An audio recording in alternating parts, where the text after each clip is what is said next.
할렐루야. 오늘도 말씀 속에서 주의 음성 듣게 되시기를 예수 이름으로 축원합니다. 귀하신 하나님의 말씀은 마태복음 27장 27절부터 31절입니다. 우리 기도하겠습니다. 제가 먼저 읽겠습니다. 이에 총독의 군병들이 예수를 데리고 관정 안으로 들어가서 온 군대를 그에게로 모으고 그의 옷을 벗기고 홍포를 가시관을 엮어 그 머리에 씌우고 갈대를 그 오른손에 들리고 그 앞에서 무릎을 꿇고 희롱하여 이르되 유대인의 왕이여 평안할지어다 하며 그에게 침 뱉고 갈대를 빼앗아 그의 머리를 치더라. 다 같이 읽겠습니다. 희롱을 다한 후 홍포를 벗기고 도로 그의 옷을 입혀 십자가에 못 박으려고 끌고 나가니라. 아멘. 네, 오늘은 예수님이 가신 길, 십자가의 길이라는 제목으로 오늘 본문을 중심으로 해서 말씀을 나누겠습니다. 자, 오늘은요 사순절 첫 번째 주일이 됩니다. 자, 사순절이라고 하는 것은 넉사에다가 10순자를 써가지고 40일 기간을 의미합니다. 우리가 부활절이 올해는 3월 31일입니다. 부활절 전 6주간의 기간과 4일을 더해서 40일이 됩니다. 그래서 우리가 이 사순절을 계산할 때에는 그 6주 부활절 전 6주를 보는데요. 그 한 주간의 주일은 뺍니다. 주일은 빼고 그러면 한 주가 6일이 되겠죠. 그러면 6, 36일이 되죠. 그리고 4일을 더합니다. 그래서 오늘이 첫 번째 주인데요. 오늘부터 해서 앞으로 6주 동안 사순절이고요. 자, 그러면 36일이죠. 그럼 4일이 비는데 4일은 지난주 수요일부터 계산합니다. 수, 목, 금, 토 이렇게 4일. 그래서 지난주 수요일을 제의 수요일이라고 합니다. 그래서 우리가 애시 웬즈데이라고 하는데요. 왜 제의 수요일이라고 하는가? 자, 구약 시대에는 회개할 때 어떻게 했습니까? 죄를 뒤집어 쓰거나 아니면 불타다 남은 죄를 자기 앉은 자리에다가 깔고 앉아서 하나님 앞에 회개를 했습니다. 그래서 이 불타다 남은 죄를 뒤집어 쓰거나 그 다음에 죄를 깔고 앉아서 했던 행위가 바로 회개였습니다. 그래서 사순절의 시작은 제 수요일이고요. 사순절 동안에 가장 많이 해야 되는 게 뭐냐? 바로 회개하는 일입니다. 자, 우리 주님은 이 땅에 오신 이유가 우리 죄를 사하시기 위해서 오셨습니다. 죄에서 우리를 구원하시고 하나님 나라로 이끄시기 위해서 주님이 십자가에서 피 흘려주시고 그 흘리신 보혈로 우리 제사함을 받았습니다. 자, 이렇게 믿으시면 한번 다 같이 아멘 하겠습니다. 자, 이를 위시기 위해서 예수님이 이 땅에 오셨어요. 그래서 자, 사순절 기간 동안 제일 먼저 해야 될 게 뭐냐? 우리가 기억하는 거죠. 자, 뭘 기억하는가? 우리를 위해서 피 흘리시고 고난 받으시고 채찍 맞으시고 비웃음과 조롱, 채찍을 받으신 그 주님의 은혜. 자, 왜 주님이 고난을 받으셔야 됐나요? 바로 우리 죄 문제를 해결하기 위해서. 자, 우리라고 하니까 좀 직접적으로 안 닿았죠. 바로 내 문제를 해결하시기 위해서 주님이 이 땅에 오셔야 했습니다. 주님이 채찍에 맞으신 것도 내 죄 때문에, 주님이 고난을 받으신 것도 내 죄 때문에, 주님이 이 땅에 오셔서 핍박을 받으신 것도 내 죄 때문에. 그래서 사순절 기간 동안에는 예수님이 우리에게 베푸신 은혜를 생각하고 기억하고 그 은혜에 감사하는 그런 절기입니다. 그래서 사순절 기간 동안에는 주님이 베풀어 주신 은혜 그리고 그 은혜에 감사하는 행위, 이게 첫 번째고요. 자, 두 번째는 우리 죄가 하나님 앞에서 얼마나 더럽고 추한가, 하나님께서 얼마나 죄를 싫어하시는가. 그래서 하나님이 싫어하시는 죄를 우리 안에서 발견해 보고, 우리 성경은 영적인 거울이죠. 영적인 거울은 성경을 보면서 내가 하나님 앞에 온전하지 못한 내 모습을 보면서 철저하게 회개하는 시간을 갖는 것입니다. 자, 그리고 우리 하나님이 기뻐하는 제사, 우리 히브리서 13장 16절이죠. 오직 선을 행함과 서로 나눠주기를 잊지 말라. 이 같은 제사를 하나님이 기뻐하시느니라 그랬습니다. 자, 그렇다면 사순절 기간 동안 나는 어떤 삶을 살아야 될 것인가? 자, 우리 이웃을 돌아보는 거죠. 선을 행하고 그리고 그들에게 복음을 전하는 것입니다. 그래서 우리 사순절 기간 동안은 첫째, 은혜를 기억하면서 그리고 주님께 감사한다. 두 번째, 내 죄가 얼마나 하나님 앞에서 더러운 것이며 하나님이 얼마나 죄를 싫어하시는가 회개하는 시간을 갖는 거죠. 세 번째, 주변에 있는 사람들 돌아보면서 섬기는 사역을 감당하는 것입니다. 자, 그래서 이 일을 우리가 이 사순절 동안 하나님 앞에 드려야 되는데요. 자, 성경에 보면 하나님께서 받으시는 예배가 있고요, 받지 아니하시는 예배가 있죠. 자, 여러분 한번 묻겠습니다. 성경에 아벨의 제사가 있고 가인의 제사가 있죠. 자, 하나님이 누구의 제사를 받으셨습니까? 바로 아벨의 제사를 받으셨죠. 자, 우리 창세기 4장 4절에 보면 아벨과 그의 제물은 받으셨으나 가인과 그의 제물은 받지 아니하신지라. 자, 성경이 두 가지죠. 아벨이 드린 제물을 받으셨다. 하나님께서 두 가지를 받으십니다. 우리 있는 이 모습 이대로 하나님 앞에 나아갈 때 우리 있는 이 모습 이대로 받으신다. 두 번째는 우리가 드리는 제물을 받으신다. 자, 근데 아벨이 드린 우리가 제사는요, 정성이 있었고요, 믿음이 있었고요, 최선을 다하는 그런 행위가 있었죠. 오늘도 마찬가지입니다. 우리가 하나님 앞에 나와서 예배 드리는데 우리 예배도 믿음의 예배, 최선을 다하는 예배, 하나님의 기쁘시는 예배가 되어서 하나님 앞에 상달되어지게 되시기를 예수 이름으로 축원합니다. 자, 그래서 사순절도 마찬가지입니다. 우리가 매년마다 돌아온다고 그래서 그냥 가볍게 여길 것이 아니라 이왕이면 올해 우리가 드리는 이 사순절 앞으로 6주 동안 하나님 앞에 드릴 건데 이왕이면 우리 하나님이 받으시고 너가 이렇게 구별해서 나한테 드리는구나. 너가 정말 우리 예수님의 은혜를 이렇게 생각하면서 감사하는구나. 우리 죄가 얼마나 더럽고 초한지를 네가 깨닫고 하나님 앞에 드리는구나. 이런 하나님이 받으실 수 있는 그런 귀한 예배가 됐으면 좋겠습니다. 그래서 우리 이 사순절 받으시는 예배인데요. 자, 성경 전체를 보면 일정하게 흐르는 두 가지 사실이 있습니다. 첫째, 죄를 지으면은 반드시 죽어야 됩니다. 자, 따라서 합시다. 죄를 지으면 죽는다. 자, 우리 한번 각인시키는 의미에서 다시 한번 하겠습니다. 죄를 지으면 죽습니다. 피 흘림이 없이는 제사함이 없습니다. 다시 한번 합시다. 피 흘림이 없이는 제사함이 없습니다. 자, 두 가지를 반드시 기억하시기 바랍니다. 피 흘림이 없이는 제사함이 없다. 자, 이게 성경의 법칙이에요. 첫 번째는 죄를 지으면 반드시 죽어야 돼요. 죄를 지으면 죽어야 됩니다. 죄를 지으면 죽는다. 이게 성경의 법칙이에요. 자, 죄를 지으면 반드시 죽어야 돼요. 자, 근데 죄를 지을 때마다 우리가 죽으면은, 자, 여기에 남아있는 사람이 있어요, 없어요? 저부터 먼저 없을 것 같아요. 아마 저부터 제일 먼저 없어져서 사라질 것 같습니다. 죄를 지으면 죽어야 돼요. 근데 하나님께서는 우리가 죽는 걸 방지하시기 위해서 구약시대에는 내가 죽어야 되는데 나 대신에 누가 죽었어요? 바로 재물이 죽었습니다. 짐승이 죽었습니다. 내가 죄를 지으면 반드시 죽어야 돼요. 근데 내 대신에 누가 죽었습니까? 송아지가 죽거나 양이나 염소가 죽거나 비둘기가 대신해서 죽어야 됩니다. 신약에 와서 죄를 지으면 반드시 죽어야 됩니다. 그런데 우리 죄를 대신하여 짊어지시고 죽으신 분이 계십니다. 누구십니까? 예수님이 십자가에서 죽으셨습니다. 구약의 제사는요, 매년마다 반복해야 돼요. 이스라엘 음력으로 7월 10일 대속죄일입니다. 욤 키푸르라고 하는 날인데요. 이날 이스라엘 음력으로 7월 10일은요, 사람들이 비둘기를 가지고 와서 그 피를 흘리면서 용서해달라고 하나님 앞에 기도했어요. 아니면 이스라엘 백성들이 양이라든가 염소를 잡아서 그 피를 흘리면서 내 죄를 용서해달라고 했습니다. 그래서 구약시대의 제사는 매년마다 반복해야 돼요. 왜? 구약시대의 제사의 유효기간은 1년입니다. 대속죄일날 흘린 그 피는 1년 동안만 유효할 수 있었어요.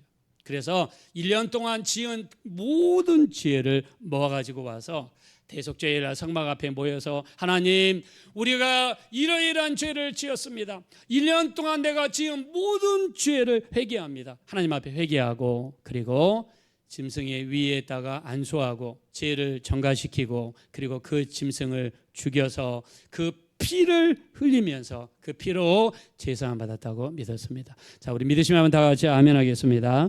자, 그러나 신약의 제사, 바로 예수님이 우리 대신해서 십자가에서 우리가 죄를 지으면 죽어야 됩니다. 근데 누가 죽으셨습니까? 내 죄 대신에 내가 죽어야 되는데 예수님이 내 죄를 짊어지시고 십자가에서 죽으셨어요. 내 죄 때문에 채찍을 맞으셔야 됐어요. 오늘 본문에 보니까 침뱉음을 받으시고 비웃음을 받으시고 조롱을 받으시고, 여러분, 누가 여러분 앞에 딱 서가지고 침을 딱 뱉으면 여러분 그거 참을 수 있는 사람이 있습니까? 제가 고등학교 때 저희 이 교실에서 이 학생들이 싸우는 거 보니까 그냥 화나니까는 얼굴에다 침을 뱉더라고요. 그러니까 침을 뱉으니까는 그 다음에 뭐가 날아가겠어요? 주먹이 날아가더라고요. 참지 못하는 거예요. 예수님은 비웃음과 조롱, 침뱉음, 옷 벗기짐을 당하는 이 치욕을 당하셨어요. 왜요? 내 죄 때문에. 내가 지은 죄, 내가 죽어야 되는데 예수님은 내 대신에 십자가에서 죽으셨고, 예수님이 흘리신 그 보혈, 내가 의지할 때 그 피로서 우리 죄가 용서받는 줄로 믿습니다. 자, 예수님의 제사는 1년마다 반복이 되지 않습니다. 구약시대 제사는 1년마다 매년마다 반복이 돼요. 매년마다 송아지를 가져와야 되고, 부자는 송아지, 중산층은 양이나 염소, 가난한 사람들은 비둘기를 가져와야 됩니다. 비둘기를 가지고 와서 그 짐승을 잡으면서 내 죄 대신에 이 비둘기가 죽습니다. 내 죄를 깨끗이 하기 위해서 이 비둘기 피를 흘립니다. 그 제사는 1년마다 반복해야 돼요. 그러나 예수님이 흘리신 보혈은 한 영원한 제사입니다. 히브리서 10장 12절, 그리스도는 우리 죄를 사하시기 위하여 한 영원한 제사를 드리시고 하나님 보좌 우편에 앉으셨다라고 이렇게 표현했습니다. 한 영원한 제사. 예수님의 제사의 유효 기간은 영원하고 2000년이 지났지만 지금도 예수님의 피를 의지하여 회개할 때마다 제사함의 역사가 동일하게 이루어지는 줄로 믿습니다. 우리 믿으시면 한번 다 같이 아멘 하겠습니다. 이것이 주님께서 우리를 위하여 이루어 놓으신 은혜입니다. 그래서 구약 시대의 죄 사함 받기 위해서 그 과정을 정확하게 기록한 곳이 바로 레위기서입니다. 자, 레위기서는 제사하는 방법에 대해서 구체적으로 설명을 했습니다. 그래서 우리가 구약의 5대 제사, 번제, 소제, 하목제, 속제제, 속건제, 5대 제사가 있죠. 이 5대 제사를 통해서 하나님 앞에 나갔어요. 그 중에서 번제는 자기 죄를 가지고 하나님 앞에 나가서 제사를 드립니다. 여기에 대한 정확한 기록은요, 레위기 1장 3절부터 6절에 나와 있습니다. 번제를 드리는 과정을 제가 잠깐 설명하겠습니다. 구약 시대에 제사함 받기 위해서 번제를 드리는 과정, 첫째 어떻게 하냐면 하나님께서 흠없는 제물을 가져오라고 해서, 흠없는 제물, 그냥 아무렇게나 내가 가다가 그냥 어디 방황하고 길 잃은 어떤 짐승이 있다고 해서 그걸 가져가면 안 됩니다. 내 돈으로 직접 가서 흠없는 거, 이 눈이 멀었다거나 다리를 전다거나 아니면 병이 걸렸다거나 그런 것도 안 됩니다. 흠없는 것을 하나님 앞에 가져와야 돼요. 그래서 구약시대의 제물을 하나님 앞에 드릴 때 이스라엘 백성들이 믿음에 충만하고 하나님을 정말 강하게 의식하고 하나님이 지금 나와 함께 하심을 믿을 때는요, 제물을 고를 때도 최선을 다했습니다. 되도록이면 제물을 시장에 가서 살 때 혹시 눈이 멀지는 않았나, 혹시 귀가 하나 안 들리지는 않나, 혹시 다리는 절지는 않나, 혹시 어느 피부에 큰 문제가 있지는 않나. 그래서 가려서 흠없는 제물을 골랐습니다. 왜? 하나님 앞에 드릴 때는 흠없는 것을 고르는 과정이 반드시 필요했어요. 근데 우리 말라기 1장에 보면요, 이스라엘 백성들이 믿음이 떨어지고 믿음이 약해졌을 때 어떻게 했습니까? 그들이 하나님 앞에 자기들을 위해서는 마음껏 돈을 쓰고 마음껏 자기들을 위해서는 썼어요. 하나님께 드릴 때는요, 눈먼 것, 저는 것, 병든 것을 하나님 앞에 드렸어요. 제사가 형식적이 되었고 회개가 형식적이 됐어요. 하나님 앞에 원래 드리는 제사는요, 구별해야 됩니다. 흠이 없어야 됩니다. 정성이 있어야 됩니다. 이 과정을 잘 거친 사람이 아벨이고요, 이 과정을 잘 거치지 못한 사람이 가인입니다. 오늘 또 우리 예배도 마찬가지입니다. 하나님 앞에 예배를 우리에게 드리는데 이왕이면 하나님 앞에 온전한 예배를 드리자.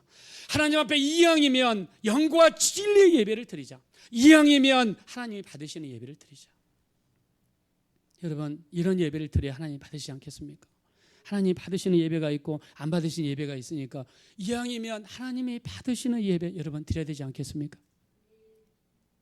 근데 이 말라기 1장 우리 6절에 보면요, 그냥 눈먼 것, 병든 것, 저는 것 하나님께 드리는 것 괜찮아요. 하나님 안 보이니까. 하나님이 뭐 내 예배를 받으시는지 안 받으시는지 모릅니다. 그냥 사람들이 보기에 저 사람 제사를 드리는구나, 그것만 하면 돼요.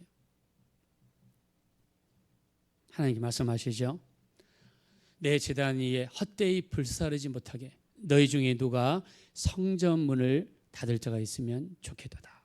내가 너희를 기뻐하지 아니하며 너희 재물을 받지 아니하리라 그랬습니다. 내가 너희를 기뻐하지 아니한다. 자, 예를 들면 우리가 이 땅에 살면서 우리가 수십 년 동안 신앙생활 하죠. 제가 처음 예수 믿은 게 1986년에 예수 믿었습니다. 제가 그때 고등학교 3학년 때였어요. 저는 그때 정말 시골에서 정말 어렵게 공부하면서요, 이왕이면 조금 더 정말 정말 좋은 성공을 해서 공부 열심히 했습니다. 3당 4락, 3시간 자면 붙고 4시간 자면 떨어진다, 정말 그런 심정으로 공부했어요. 친구들이 저를 몬스터라고 그랬습니다. 점심 때 달려가서 휴게소까지 달려가서 밥 먹고 화장실 가고 자리까지 돌아오는데 딱 10분 걸렸어요. 저녁 때 휴게소에 가서 밥 먹고 그 다음에 돌아와서 앉는데 10분 걸렸어요. 그렇게 하니까 사람들이 나한테 몬스터, 괴물이라고 그러더라고요. 또 영어는 할 줄 알아가지고 또 괴물이라 부르더라고요. 자, 근데 공부를 하시다 보면 여러분 무슨 현상이 발생합니까? 엉덩이가 없어져요. 엉덩이가 없어지더라고요. 이렇게 의자에 하다 붙어 있다 보니까 나중에 뼈밖에 안 남더라고요.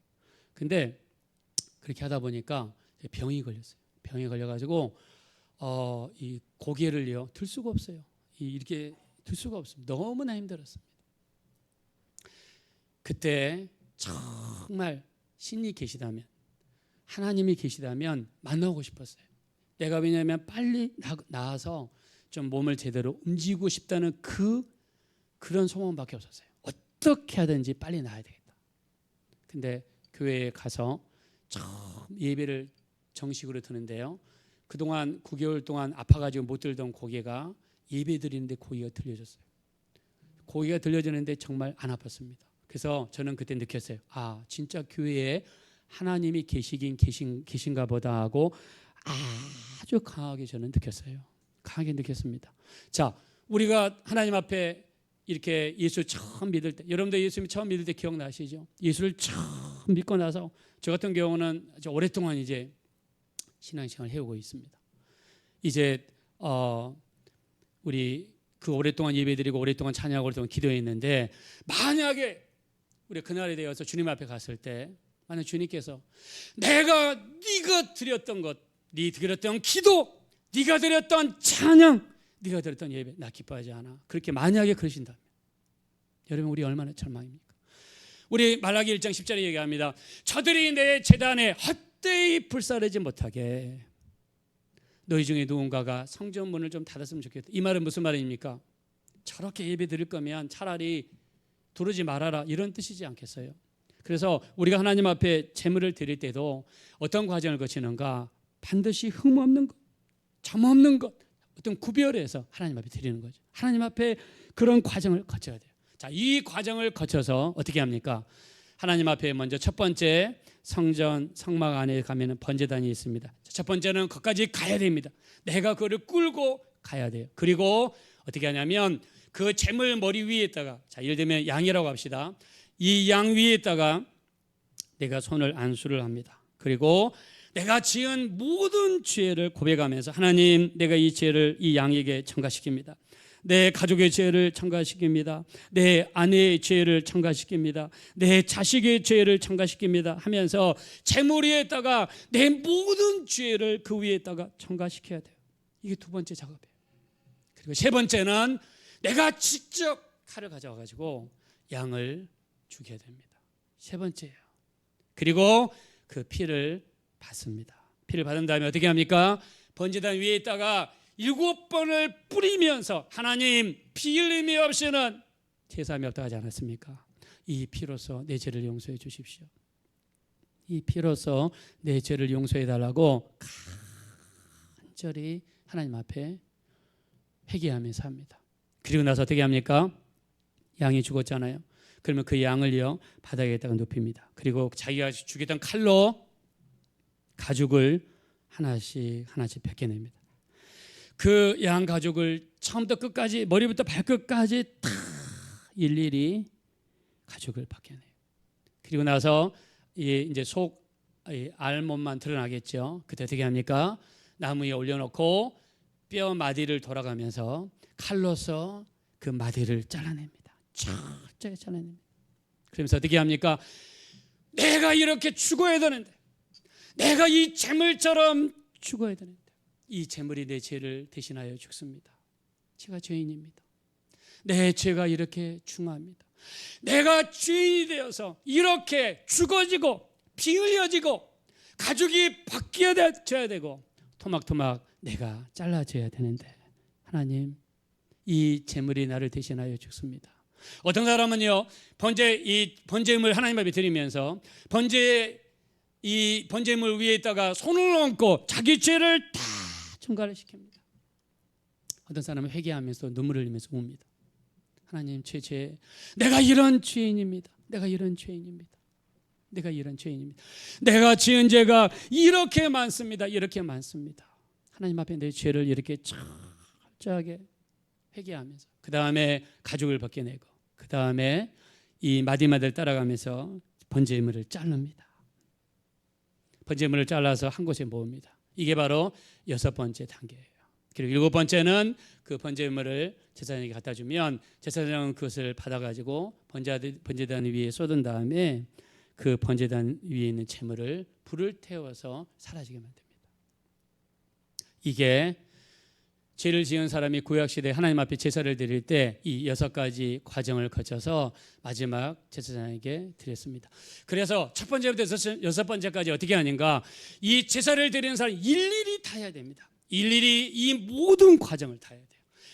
흠없는 재물을 골라야 됩니다. 그리고 그것을 성막으로 가져가야 됩니다. 첫 번째. 두 번째, 내 죄를 정결을 시켜야 됩니다. 세 번째, 이 재물을 죽여야 됩니다. 네 번째, 피를 흘려서 내 죄를 용서해 달라고 하나님 앞에 기도해야 됩니다.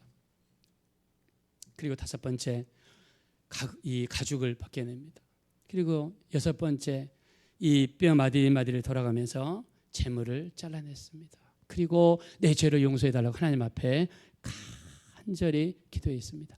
첫 번째부터 6번째 이 단계를 거치면서 하나님 앞에 내 죄가 얼마나 심각한가, 내 죄 때문에 이런 과정을 거쳐야 되고, 내 죄 때문에 이 재물이 죽어야 되고, 이 죄 때문에 이런 번잡하고 번거롭고 복잡한 과정을 거치는 이 과정을 거쳐야 됩니다. 그러면서 하나님 앞에 철저하게 회개합니다. 우리 레위기 1장 9절에 보면 이렇게 드려진 제사를 향기로운 냄새라고 이야기했습니다. 우리 한번 다 같이 따라하겠습니다. 향기로운 냄새. 자, 우리 한번 옆에 분들하고 한번 이야기하겠습니다. 이렇게 드려진 제사가 향기로운 냄새입니다. 우리 한번 서로 고백하겠습니다. 네, 이렇게 드려지는 이 제사가 향기로운 냄새예요. 향기로운 냄새란 말은 무슨 말입니까? 하나님이 입장에서 보실 때 이렇게 드려지는 제사, 이렇게 드려지는 예배를 하나님이 너무너무 기뻐하신다는 의미입니다. 여러분, 지은 죄 때문에 이런 과정을 겪어야 했어요. 죄가 얼마나 무서운가를 성경에서 말씀하고 있죠. 자, 우리가 잘 아는 것처럼 아담과 하와, 여러분 잘 알고 있죠. 하나님이 최초로 지은 인간입니다. 자, 창세기 1장 1절, 태초에 하나님이 천지를 창조하시니라 말씀하시죠. 자, 그리고 첫 번째 날, 자, 여러분에게 한번 물어보겠습니다. 창세기에 보면 첫 번째 날 하나님이 가장 먼저 지으신 것이 무엇입니까? 가장 먼저 뭘 지으셨죠? 빛이 있으라. 하나님이 가장 먼저 지은 게 빛을 지으셨습니다. 자, 그리고 빛을 낮이라 칭하시고 어두움을 밤이라 칭하셨죠. 자, 두 번째 날 뭘 지으셨죠? 궁창을 만드셨죠. 이 물이 윗물과 아랫물로 나누이라 하시고 가운데 공간을 궁창이라고, 우리 영어로 보면 스페이스라고 했습니다. 궁창을 만드셨죠. 자, 세 번째 날 하나님 뭘 만드셨습니까? 자, 물은 한 곳으로 모여라. 그래서 바다라고 칭하시고, 물에서 묻이 드러나라 라고 하시고 땅이라고 하셨죠. 그리고 땅에서 뭐가 나라고 그랬습니까? 풀은 나올지어다, 또 씨 맺는 채소가 나올지어다, 열매 맺는 나무가 나올지어다. 그래서 풀과 채소와 나무 같은 것들이 세 번째 날 만들어졌습니다. 자, 넷째 날 뭐가 만들어졌죠? 넷째 날 저 하늘에 해가 만들어지고 밤에 달이 만들어지고 별들이 만들어졌습니다. 그리고 하나님께서 이 해와 달과 별로 하여금 낮과 밤을 주관하게 만드셨습니다. 자, 그리고 다섯 번째 날 공중에는 새로 가득 찰지어다. 그리고 물속에는 물고기들로 가득 찰지어다. 새와 물고기를 만드셨죠. 여섯 번째 날은요, 땅의 짐승들을 만드셨고, 가장 마지막에 누굴 만드셨습니까? 아담과 하와를 만드셨어요. 그리고 하나님께서 에덴 동산을 만드신 다음에 그 아담과 하와를 어디로 데려가십니까? 에덴 동산으로 데려가십니다. 여러분, 저는 이 창세기 과정을 보면 하나님의 사랑이 느껴집니다. 왜 느껴지는가? 하나님이 이 아담과 하와를 만들기 전에 먼저 모든 것을 다 예비하셨어요. 모든 것을 다 예비하셨어요. 인간을 위해서 모든 환경을 만들어 주셨어요. 그리고 그들이 살 수 있는 집을 만들어 주셨는데 그게 어디입니까? 에덴 동산을 만드셨어요. 에덴 동산은 그때 당시에 모든 먹을 것이 가득한 곳이고 인간이 살기에 가장 적합한 환경이었습니다. 이 동산을 만드시고 아담과 하와를 이끄시고 그 동산으로 인도해 줬습니다. 뭐가 느껴지십니까? 하나님의 사랑이 느껴지지 않습니까? 내가 사랑하는 아담과 하와를 위하여 하나님께서 모든 것을 미리 준비하시고 미리 만드시고 에덴 동산이라는 최고의 환경을 만드신 다음에 사랑하는 사람을요, 사랑하는 사람들을 그쪽으로 인도해 주셨습니다. 자, 여러분들 우리 결혼하신 분들 데이트할 때 보십시오. 데이트하실 때 어떻게 합니까? 만약에 형제가 자매를 사랑하면 어떻게 합니까? 형제가 자매를 사랑하면요, 무엇이든지 해주고 싶지 않습니까? 여러분 그렇죠? 그리고 자기 사랑하는 사람을 위해서 뭐든지 해주고 싶은 게 사람의 마음이죠. 이거는 모든 사람이 똑같은 마음이에요. 하나님도 아담과 하와를 사랑하셔서 아담과 하와를 위해서 그들이 태어나기 전에 모든 환경을 다 만들어 주십니다. 첫째 날, 둘째 날, 셋째 날, 넷째 날, 다섯째 날, 이 모든 환경을 다 만드시고 나서, 그리고 에덴 동산을 만드시고 나서, 그리고 아담과 하와의 손을 붙잡으시고 데리고 가시는 하나님의 발걸음이 얼마나 기쁘시겠습니까? 저는 지금도 믿습니다. 하나님께서 우리를 사랑하시기 때문에 우리를 위하여 준비하신 모든 것은 눈으로 본 적이 없고 귀로 들어본 적이 없고 마음으로 생각해 본 적이 없는 이런 놀라운 역사를 베풀어 주시리라 믿습니다. 그래서 올해는요, 여러분의 모든 일거수일투족을 하나님께 맡기시고 기도하시면 반드시 좋은 일들이 여러분 가정에 넘치게 될 줄로 믿습니다. 우리 믿으시면 다 같이 아멘 하겠습니다. 네, 그냥 맡기는 겁니다. 그리고 우리 창세기 3장 8절에 보니까 뭐라고 나와 있냐면 하나님께서 동산을 거니셨더라. 여러분, 성경 어디에도 하나님이 산책하듯이 거니셨다는데 기록이 찾아봤어요? 없습니다. 왜 동산을 거느렸습니까? 동산에 누가 있기 때문에? 사랑하는 사람들이 있으니까. 하나님이 사랑하시는 아담과 하와가 거기에 있으니까 하나님이 가시고 싶고 보시고 싶고 하나님이 가신 거죠. 왜요? 아담과 하와를 사랑했으니까 동산에 거니시는 겁니다. 우리가 서로 사랑하면 같이 있고 싶고 같이 이야기하고 싶고, 여러분 그렇지 않습니까? 하나님도 아담과 하와를 이 정도 사랑했어요. 하나님과 아담과 하와 사이를 갈라놓은 게 있습니다. 그렇게 아름답던 에덴 동산에서 떠날 수밖에 없는 사건이 발생했어요. 그게 뭡니까? 아담과 하와가 지은 죄가 아담과 하와를 동산을 떠나게 만들었고, 아담과 하와가 지은 불순종이 하나님을 떠나게 할 수밖에 없었어요. 이게 바로 죄의 무서움이에요. 여러분, 노아의 시대 때 왜 하나님께서 물로 40일 동안 홍수가 나게 하셔가지고 물로 심판했습니까? 우리 창세기 6장 5절에 보니까 이 세상의 죄악이 세상에 가득한 과 그들이 마음으로 생각하는 모든 계획이 항상 악했다라고 그랬습니다. 하나님 보시기에 세상 모든 사람들이 죄가 너무너무 많은 거예요. 죄가 너무너무 많은 거예요. 죄에는 반드시 심판이 따릅니다. 노아 시대에는 물로 심판했습니다. 소돔과 고모라도 마찬가지입니다. 소돔과 고모라 창세기 13장 13절에 보니까 그들은 하나님 앞에 악하였고 큰 죄인이었더라. 소돔과 고모라는요, 성적인 타락의 최상 그게 뭡니까? 동성애입니다. 동성애가 아주 극에 달한 그런 도시였어요. 그래서 하나님께서 소돔과 고모라 성을 불로써 심판을 하셨습니다. 그들이 지은 죄가 뭘 가져왔습니까? 바로 하나님의 심판을 가져왔습니다. 우리 제가 가장 무서운 것 단적으로 보여주시는 것이 무엇입니까? 여러분과 제가 지은 죄, 이 죄 문제를 해결하시기 위해서 하나님께서는 누구를 이 땅에 보내셨나요? 바로 예수님을 보내셨어요. 우리가 지은 이 죄 문제를 해결하기 위해서 하나님은 그 아들을 보냈습니다. 이 땅에 예수님이 오셔서 어떤 일을 했습니까? 자, 오늘 본문 말씀을 한번 돌아가겠습니다. 자, 본문 말씀 보겠습니다. 28절입니다. 다 같이 읽겠습니다. 시작. 그의 옷을 벗기고 홍포를 입히며.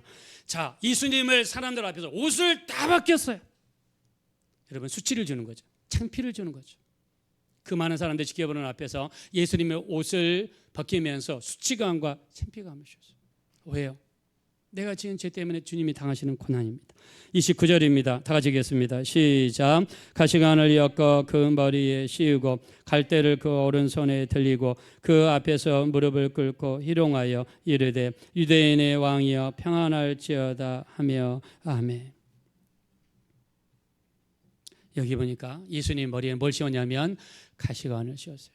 예수님이 쓰신 가시관은요, 몸을 움직이면 움직일수록 계속해서 살을 파고 들어오는 무서운 멸류관입니다. 그리고 예수님 손에는요 갈대를 쥐어줬어요. 갈대를 쥐어준 이유는 네가 왕이라면서, 자, 이게 네 왕의 지봉이다 하면서 갈대를 줬어요. 무슨 말입니까? 조롱한 거죠. 이게 네 멸류관이다, 왕관이다 하면서 가시 멸류관을 줬죠. 조롱한 거죠. 그 갈대로서 예수님을 치면서 희롱했다고 그랬어요. 우리 29절에 희롱했다고 그랬어요. 30절입니다. 다 같이 읽겠습니다. 시작. 그에게 침 뱉고 갈대를 빼앗아 그의 머리를. 예수님에게 침을 뱉었어요.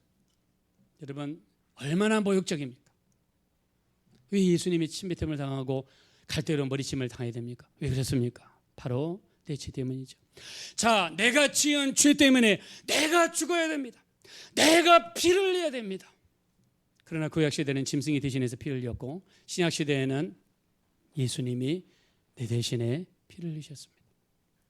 예수님이 받으셨어요. 그래서 이 고난을 기억하는 절기가 사순절입니다.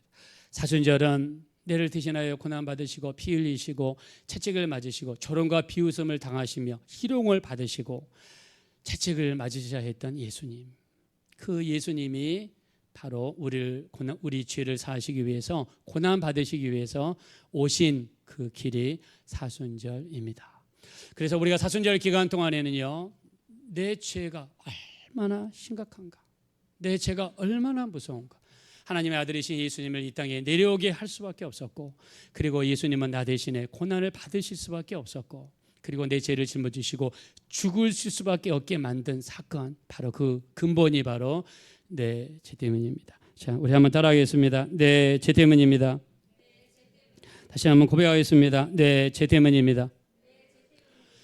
죄에 대해서, 죄가 이렇게 무섭기 때문에 우리 주님이 40일 금식 기도를 마치고 우리 주님께서 가장 먼저 외치신 말씀이 무엇입니까? 바로 회개하라, 천국이 가까웠느니라. 우리 마태복음 4장 17절에 보니까 주님이 하신 가장 첫 번째 말씀은요, 회개하라, 천국이 가까웠느니라.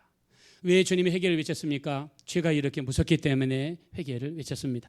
우리 마가복음 9장 43절, 45절, 47절에 보면요, 내 눈이 범죄하거든 뽑아버려라. 두 눈을 가지고 지옥불에 던져지는 것보다 한 눈 가지고 천국에 가는 것이 낫다고 그랬습니다. 45절에 내 손이 범죄하거든 잘라버려라. 내 발이 범죄하거든 잘라버려라. 두 손 가지고 지옥 가는 것보다 한 손 가지고 천국 가는 것이 낫다라고 말씀했습니다. 내가 날마다 습관적으로 짓는 죄가 얼마나 무서운 것인가. 궁극적으로 죄가 쌓이게 되면 잘못하면 우리가 원치 않는 방향으로 갈 수가 있다는 것입니다. 우리 독일의 신학자 중에서 본 헤퍼라고 하는 사람이 있습니다. 본 헤퍼. 이 사람은 1906년에 태어나서 1945년 4월 달에 죽었습니다. 이 사람은 당시에 독일 사람인데요. 독일에는 두 개의 교회가 있었습니다. 첫째, 히틀러에게 아첨하고 히틀러의 한심을 사기 위해서 만들어진 제국교회가 있었고요. 두 번째는 고백교회가 있었습니다. 자, 제국교회 다니는 사람들은요, 히틀러에게 잘 보이고 히틀러를 찬양하는 그런 교회입니다. 그러나 고백교회는 히틀러에 대해서 저항하고 하나님의 말씀대로 순종하며 살기 위해서 다니던 사람들이 고백교회였습니다. 본 헤퍼는요, 고백교회에 다니면서 수많은 사람들에게 외쳤습니다. 우리는 말씀으로 돌아가야 된다. 그리고 저 주변의 수많은 유대인들, 히틀러 때문에 죽을 수밖에 없는 수많은 유대인들을 구해야 된다고 외쳤어요. 나중에는 체포가 됩니다. 그리고 감옥에서 독일이 패망하기 바로 직전에 본 헤퍼는 죽었습니다. 이 사람은 이렇게 이야기합니다. 이 잘못된 운전사에 의해서 죽어가는 사람들을 돌보는 것이 나의 책무가 아니라 잘못된 저 사람을 운전석에서 끄집어내는 것이 나의 책무다라고 했습니다. 그러면서 그는 이야기합니다. 회개가 없는 용서, 성경 공부가 없는 침례, 신앙 고백이 없는 성찬식, 예수님의 십자가의 깊이를 이야기하지 않는 교회, 이거는 값싼 은혜라고 외쳤습니다. 값싼 은혜는 무엇입니까? 교회를 다녀도 그냥 다 좋고 좋은 거야. 무조건 잘 될 거야. 무조건 열심히 교회만 다니면 돼. 이게 값싼 은혜라는 거예요. 진정한 회개가 없고 예수님의 십자가에 대해서 깊이 묵상하고 생각하는 것도 없고 예수님이 왜 십자가에서 고난을 당할 수밖에 없었는가? 제가 뭐라고 말씀드렸습니까? 바로 내 죄 때문이다. 내 죄 때문에 예수님 오셔야 됐고 고난 받으셔야 됐고 채찍에 맞으셔야 됐고 정말 저먹고 흠없는 어린 양 같은 예수 그리스도가 나를 대신해서 고난을 받으셔야 된 것이 바로 사순절 기간입니다. 그래서 우리는 사순절 기간 동안 어떻게 합니까? 우리에게 베풀어 주신 그 주님의 은혜를 정말 깊이 묵상하는 거죠. 자, 초대교회 때는 이렇게 했다고 합니다. 이때는 술이라든가 담배를 절대 금하였으며 절대 술집도 가지 않았고 오락도 금했다고 합니다. 자, 여러분 사순절 기간 동안 최대한 행동을 자제했으면 좋겠습니다. 경건하게 보냈으면 좋겠어요. 왜요? 사순절은 거룩하게 구별된 날입니다. 나를 대신해서 내 죄 때문에 돌아가신 주님을 묵상하는 것입니다.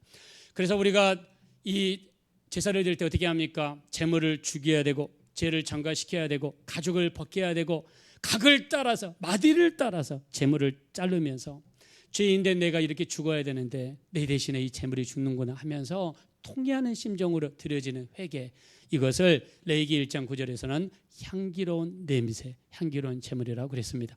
우리 이왕에 하나님 앞에 드리는 사순절이라면 정말 하나님이 받으시는 예배, 하나님이 받으시는 제사가 됐으면 좋겠습니다. 제가 목사로서요, 우리 성도들에게 여러분들의 비위에 맞춰지면서 가장 좋은 말 다 해줄 수 있어요. 그러나 만약에 딱 인생의 마지막이 돼서 천국 갈 줄 알았는데 만약에 지옥으로 가면 어떻게 해요? 안 되잖아요. 우리 정말 내 죄를 돌아보고 죄가 얼마나 무섭고 이 죄가 얼마나 무서우면 죄 때문에 예수님이 오셔야 됐고 고난 받으셔야 됐고 죽으셔야 됐고 우리 이걸 묵상하는 기간이 바로 사순절입니다. 이런 정말 깊은 은혜가 더 깊은 주님과의 교제가 이루어지시기를 예수 이름으로 축원합니다. 자, 우리 한번 찬양 하나 드리면서 다시 한번 주님의 은혜를 묵상하겠습니다. 내가 그리스도와 함께 십자가에 못 박혔나니 그런즉 이제 내가 산 것이 아니요 오직 내 안에 그리스도께서 사신 것이라. 내가 유죄의 육체 가운데 사는 것은 나를 사랑하사 자기 몸 버리신 예수 위에 산 것이라. 갈라디아서 2장 20절인데요. 이 가사를 한번 묵상하면서 우리 조금 더 주님이 원하시는 모습으로 변화될 수 있도록 사모하는 마음으로 찬양하겠습니다.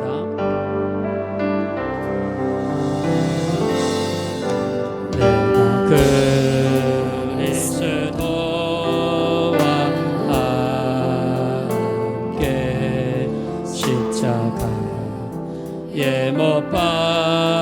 박혔나니 그런즉 이제 내가 산 것이 아니요 그런즉 이제 내가 산 것 아니요 오직 내 안에 예수께서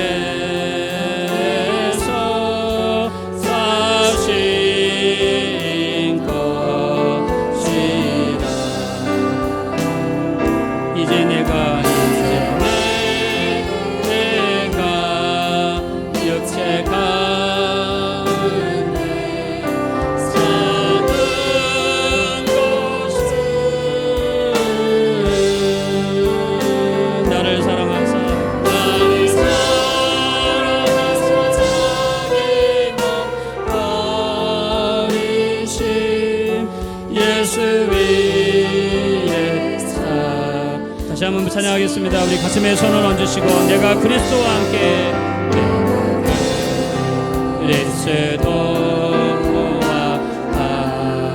십자가에 못 박혔나니 십자가에 못 박혔나니 그런즉 이제 내가 산 것이 아니요 그런즉 이제 내가 산 것 아니요 오직 내 안에 예수께서 사신 것이라. 이제 내가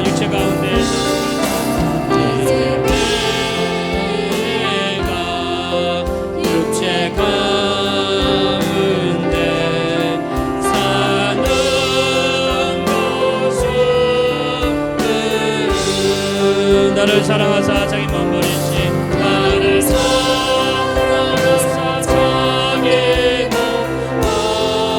버리신 예수 위에 산 것이라.